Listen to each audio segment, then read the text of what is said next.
नमस्कार, मैं हूं राजू यादव। देश का चुनावी महापर्व प्रारंभ है।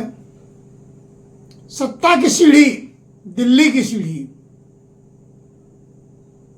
बिना उत्तर प्रदेश के पूरी नहीं होती। उसका रास्ता यूपी, बिहार और महाराष्ट्र से होकर गुजरता है। यूपी जहां आस्था का प्रतीक है,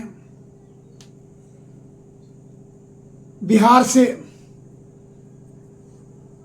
देश के चलाने वाले अधिकारी अर्थात IAS ज्यादा आते हैं, वहीं महाराष्ट्र धन की नगरी है, माया नगरी कहा जाता है। आज मैं आपको उत्तर प्रदेश ले चलता हूं। उत्तर प्रदेश के मुख्य विपक्षी दल पर कुछ चर्चा करता हूं। समाजवादी पार्टी 4 अक्टूबर 1992 को जन्मी समाजवादी पार्टी का नेतृत्व आज हम सबके बीच नहीं रहे। धरतीपुत्र नेताजी के नाम से मशहूर मुलायम सिंह यादव की पार्टी रही है, जिसे आज उनके पुत्र अखिलेश यादव आगे बढ़ा रहे हैं। मुलायम सिंह यादव ने जब पार्टी का गठन किया था, बहुत ही कम समय के अंतराल में उन्होंने पार्टी को शिखर तक पहुंचा दिया था। एक छोटे से गांव से निकला बालक उत्तर प्रदेश के शीर्ष पद, मुख्यमंत्री पद पर विराजमान हुआ। देश में बड़ा राजनीतिक परिवार भी है, प्रदेश में उसके बराबर का कोई परिवार नहीं है, इसीलिए उस पर परिवारवाद की लांछन भी लगाए जाते हैं। खैर, जब तक नेताजी रहे तो नेतागिरी होती थी। आज अखिलेश जी आ गए हैं तो इंजीनियरिंग हो रही है, पर्यावरण की बात हो रही है। नेताजी के समय में लोग अपनी बात कह लेते थे, नेताजी सुन लेते थे। आज दल में कहने और सुनने वालों का अभाव है। डर सा है, भय सा है, भरोसा नहीं होता किससे क्या बात कही जाए, कौन सुनेगा, कहीं उल्टा ना पड़ जाए। इसलिए लोग सही बात अपने नेतृत्वकर्ता तक पहुंचा नहीं पाते हैं। जब तक नेताजी रहे,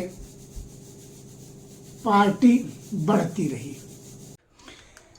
नेताजी मुलायम सिंह यादव के नेतृत्व में जो लोकसभा चुनाव लड़े गए, उसमें पार्टी का ग्राफ बढ़ता गया।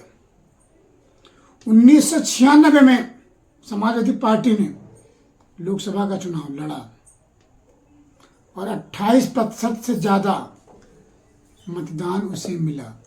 64 सीटों पर सपा चुनाव लड़ी, जिसमें 16 पर विजय हासिल की। 1998 में फिर लोकसभा का चुनाव हुआ, जिसमें 28% से अधिक मत प्रतिशत उसे प्राप्त हुआ और इस बार 81 सीटों पर चुनाव लड़ी और 20 सीटें जीती। 1999 में फिर लोकसभा का चुनाव होता है, जिसमें पार्टी को 24% से अधिक मत प्राप्त होता है। 84 सीटों में से 26 सीट पर सपा विजय हासिल करती है। 2004 के चुनाव में 26% से अधिक मतदान प्राप्त करती है और 68 सीटों पर चुनाव लड़ती है, 34 सीट जीतती है।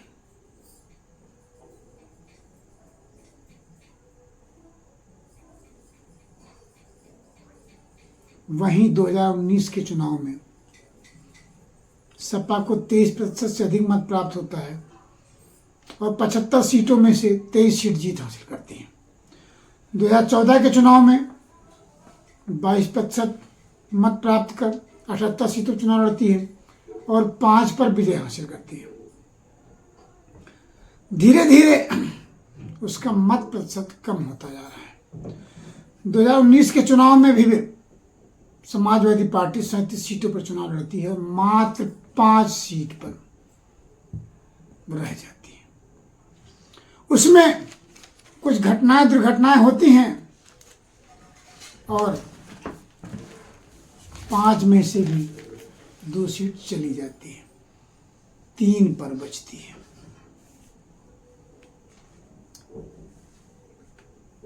तो नेताजी के जाने के बाद मत प्रतिशत धीरे धीरे पार्टी का कम होता जा रहा है।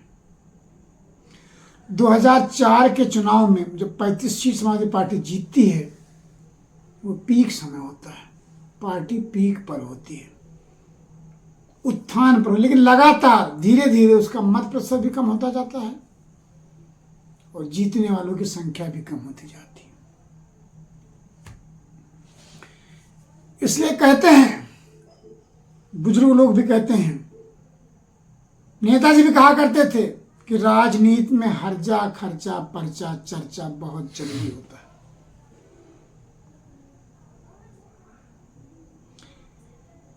बैसाखी के सहारे कोई चीज बहुत दिनों तक बहुत ज्यादा टिक नहीं सकती। सपा सुप्रीमो आजकल बैसाखी का सहारा बहुत ढूंढ रहे हैं। कभी कांग्रेस के पंजे से साइकिल चलाना चाहते हैं तो कभी हाथी के आगे पीछे साइकिल से घूमना चाहते हैं। और यही नहीं, विगत लोग विधानसभा चुनाव में उन्होंने छड़ी पकड़कर चलना भी प्रारंभ कर दिया, यानी बुजुर्गियत की तरफ भी कहीं ना कहीं बढ़ गए। ना छड़ी काम आई ना हाथी काम आया। जब दोनों छोड़ गए तो फिर इन्होंने पंजे के सहारे साइकिल की मुठिया 2024 के चुनाव में पकड़ी है। क्या रफ्तार पकड़ती है ये तो वक्त तय करेगा, लेकिन उसके विपरीत पंजाब में इंडिया गठबंधन का एक सहयोगी आम आदमी पार्टी है, जो धीरे धीरे राष्ट्रीय पार्टी बन गई है। उसने अकेले दम पर चुनाव लड़ना चाहा और जो एग्जिट पोल आ रहे हैं उसमें उसे बढ़त हासिल होती दिख रही है। जबकि यूपी में पंजे से साइकिल पकड़ना बहुत ज्यादा फायदेमंद नजर नहीं आता।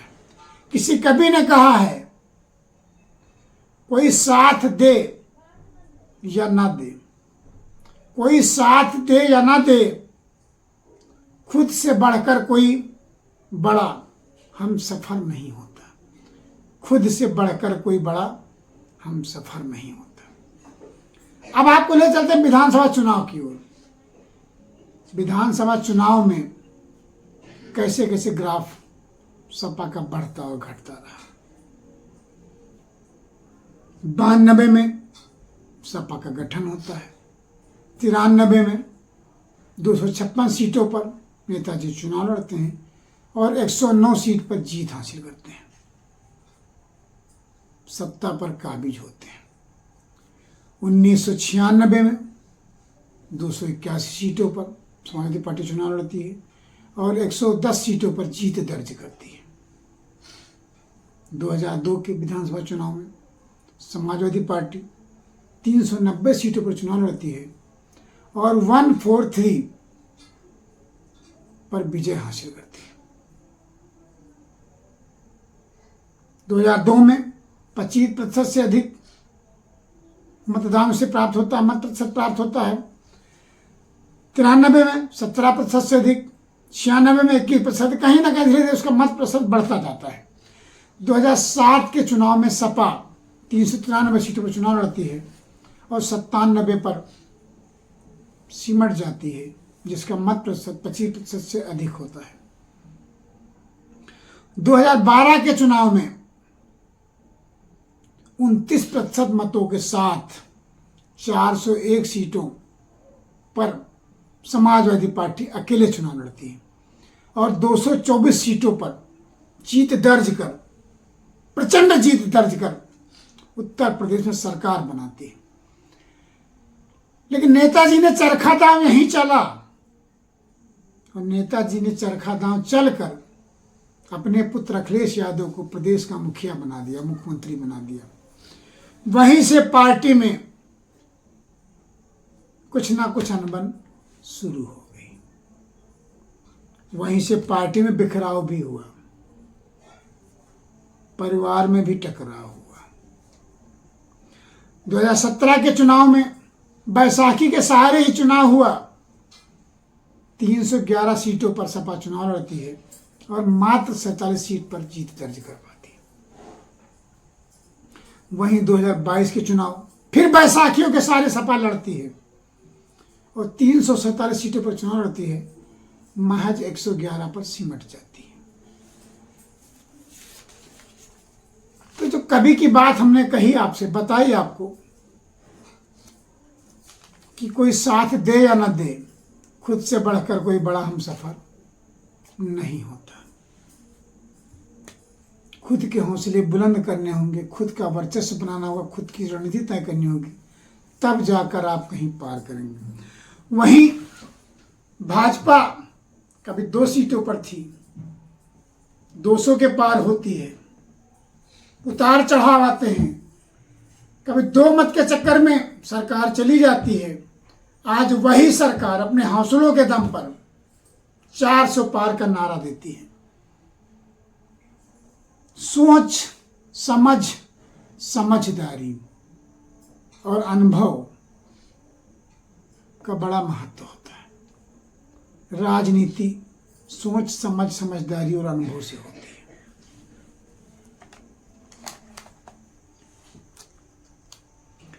लोग क्यों न चुने?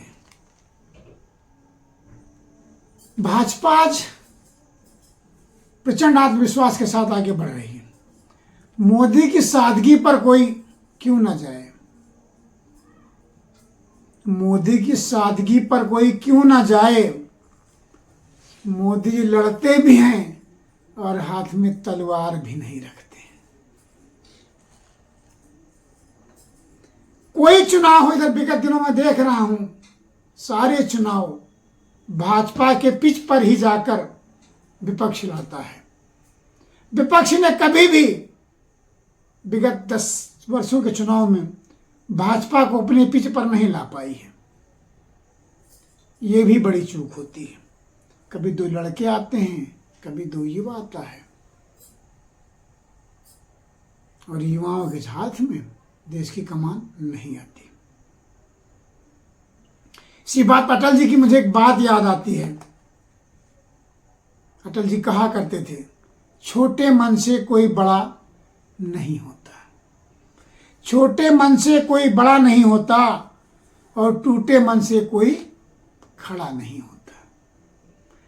अटल जी का वर्चस्व रहा है, सारे दलों में उनकी अपनी पैठ रही है, उनकी बात को लोग बड़े ध्यान से सुनते थे। आज अटल जी से एक बड़ी लाइन मोदी जी खींचकर विश्व के नेता बन गए हैं, और इसीलिए देश आज उनके पीछे चल रहा है, उनकी रणनीतियों को मान रहा है, लोगों के दर्द को समझते हैं। तो कहीं ना कहीं आपको अच्छाई कहीं से मिले, उसे प्राप्त कर लेनी चाहिए। अगर आपको मेरे विचार अच्छे लगे हों तो कृपया करके अपने सुझाव जरूर दीजिएगा और चैनल को सब्सक्राइब कीजिएगा। धन्यवाद।